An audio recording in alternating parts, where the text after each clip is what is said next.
rakstīts debesīs. Jā, šodien atkal ir kapu svētki.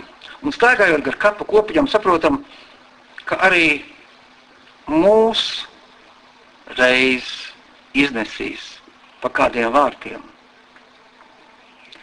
Kā teicis kāds, kad nevajag priecāties, ka tevi nesā uz rokām, jo var gadīties, ka šī procesija dodas uz kapsvērtu. Tāpēc, kamēr vēl dzīves pulkstenis sit, dzīvosim tā, lai mūsu vārdi tiktu ierakstīti debesīs. Amen.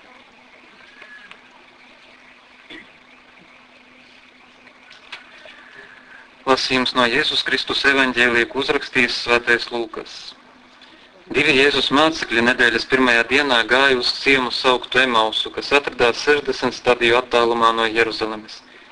Viņi sarunājās savā starpā par visu, kas bija noticis. Kamēr viņi tā runāja un sprieda, pienāca klāt pats Jēzus un gāja viņiem kopā. Bet viņu acis tika kavētas Jēzu pazīt.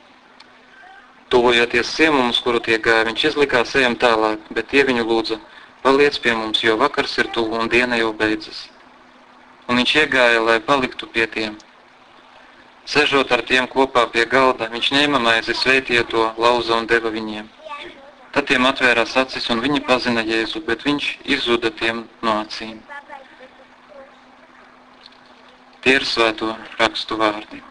Pateicība Dievam. Jo vecajā derībā mēs lasām, mīlestība ir spēcīgāka kā nāve, un tās karstums ir varens kā elle, tās svelme ir ugunīga, un tās liesmas ir kā Dieva liesmas. Lieli ūdeņi nevar apdzēst mīlestību, nedz arī ūdenstraumes to apslāpēt. Un šodien mēs esam šeit, lai no jauna ieticētu, ka mīlestība ir stiprāka par nāvi. Mēs neesam spējīgi kaut ko mainīt tajā, kas ir noticis. Mēs līdz galam nezinām arī, kāpēc tā ir noticis, kādēļ tieši tajā brīdī, kādēļ tieši tādā veidā. Mums ir arī apziņa, ka neviens no mums pilnvērtīgu atbildi uz šiem jautājumiem nespēs dot. Taču mums ir arī apziņa, ka ir kas svarīgāks. Mēs nākam šeit, lai ieticētu, ka mīlestība visu pārspēj, ka mīlestība nekad nemitējas. Pat nāve nespēja iznīcināt mīlestību. Tā ir, tā turpina pastāvēt. Mīlestība, kura pēc nāves nepārstāja mīlēt. Lieli ūdeņi nevar apdzēst mīlestību, nedz arī ūdenstraumes to apslāpēt. Tas, kurš mīl, nekad nemirst. Pirms brīža arī dzirdējām Lieldienu evaņģēliju. Mums ir ļoti nepieciešama labā vēsts, kura atgādina mums Lieldienu rītu, augšām celšanās dienu. Mācekļi gāja uz Emaus ciemu. Viņi izgāja no Jeruzalemes, varbūt pat bēga no šīs pilsētas, jo tā atgādināja viņiem par šķietamo zaudējumu. Nomāca ar Nazaretes mācītāju nāvi. Skumjas tik ļoti pārņēma viņu sirdis, ka viņi nespēja atpazīt Jēzu, kurš pievienojās viņiem ceļā. Varbūt arī kādu no mums pavada līdzīgas sajūtas. Varbūt arī mēs vēloties aiziet no šīs pasaules un atstāt visu, kas nomāc, ar lielām sāpēm, ciešanām, slimībām, miršanām un nāvi. Kad ejam katrs savu dzīves ceļu, kad šķiet, ka ir kļuvis tumšs un tukšs mūsu dzīvē, kad arī mēs sakām, bet mēs taču cerējām. Kristus mūs tomēr neatstāja vienus. Viņš pievienojas mums mūsu dzīves ceļā un apņem ar pacietīgu mīlestību. Viņš runā uz mums. Baznīcā dievkalpojuma laikā lauž maizi ar mums, un tad mūsu sirdīs ienāk gaišums. Mēs tad sajūtam, cik ļoti viņš mums ir nepieciešams. Tad mēs varam lūgties ar Emaus mācekļiem kopā. Paliec ar mums, kungs, jo jau ir vakars un diena tuvojas beigām. Paliec ar mums, kungs, jo mūsu sirdīs ir tumsa. Paliec ar mums un atnes mums cerību, kas stiprāka par skumjām un ilgām. Paliec ar mums un palīdzi saprast, ka nāve nav visbriesmīgākā un rūgtākā lieta, ar ko dzīvē var nākties sastapties. Palīdzi saprast, ka nāve nav spējīga iznīcināt mīlestību.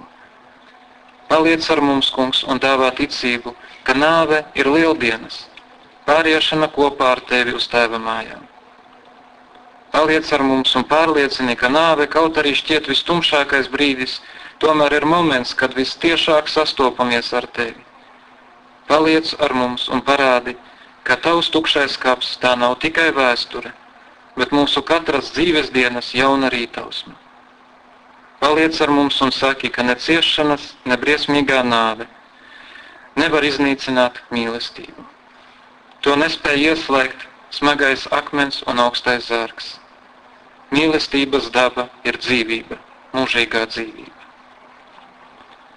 Sekojot mūsu mācītāju piemēram, kā kristiešiem, mums ir jāienīst sava dzīvība, jeb jāatdod tā kādam, jādzīvo kāda dēļ, konkrēti Dievam, mīlestībā pildot debesu Tēva gribu, un cilvēkam, atdodot sevi ikdienas otram cilvēkam.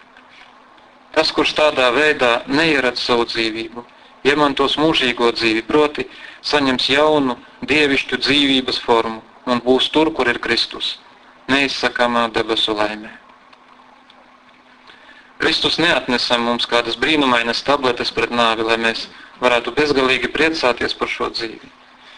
Mums katram vienā brīdī ir jāpieņem nobriedis lēmums, lai nomirtu kā kviešu grauds, lai iegūtu jaunu, pārsteidzošu dzīvības formu.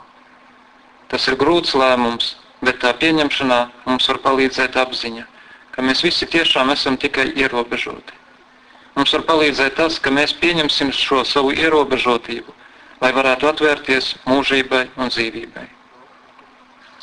Šodien lūdzoties par mūsu mirušajiem, atceroties viņus, neaizmirsīsim arī par mūsu dzīvi un to, kā mēs ceļojam uz mūžību. Vai mūsos ir šī ierobežotības apziņa, un vai esam gatavi mūžības dēļ kļūt par kviešu graudu? Amen. Dziedāsim pirmo dziesmu, Jeruzaleme augstā pilsēta.